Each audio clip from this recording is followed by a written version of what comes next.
ce moment, il y a beaucoup de nouveautés dans le monde des IA et j'aimerais vous en présenter quelques-unes. Évidemment, quoi de mieux pour parler d'IA que de parler de Elon Musk? Non, pas aujourd'hui. Juste de ChatGPT, évidemment, le grand classique. Il y a eu il y a quelques jours une conférence de OpenAI, l'entreprise qui a créé ChatGPT, pour dévoiler quelques nouveautés, notamment la création des GPTs. Alors avant ça, je vous parle rapidement de ChatGPT 4 Turbo, qui est la nouvelle dernière version de ChatGPT, qui est plus puissante, plus fluide, plus simple, qui peut gérer des conversations plus longues sans oublier quelle était la question du début, ou des documents beaucoup plus lourds et importants. Bref, c'est vraiment la version modernisée de ChatGPT 4. Désormais, ses connaissances s'arrêtent en 2023 et non plus en 2021. C'est sympa, mais ce qui est vraiment plus intéressant que ça, je trouve, c'est le module de création de sa propre IA, ce qu'ils appellent les GPTs. En fait, ChatGPT va proposer un outil via une conversation pour créer le caractère de l'IA qu'on adorerait avoir. Que ce soit par exemple pour les entreprises qui voudraient créer un service client automatisé, que ce soit pour l'URSSAF qui veut créer un chatbot parfaitement défini qui va connaître toutes les règles administratives, ou juste un mec très seul qui voudrait se créer un ami virtuel, ça marche aussi.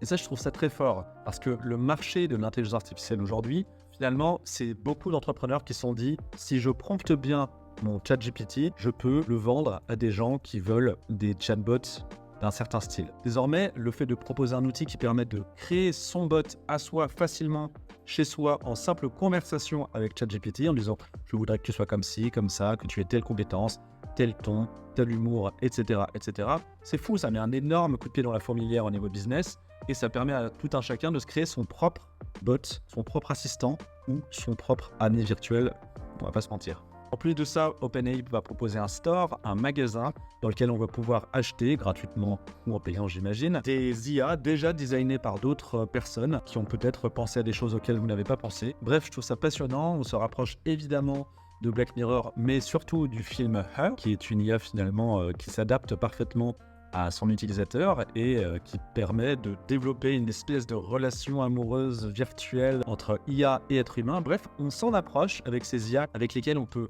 maintenir une conversation sur plusieurs semaines, qui va retenir des choses qu'on lui a dit il y a quelques temps, qui va développer ensuite un caractère en fonction de ce qu'on lui a dit. C'est flippant, c'est excitant, c'est plein de promesses, c'est le monde d'aujourd'hui, quoi.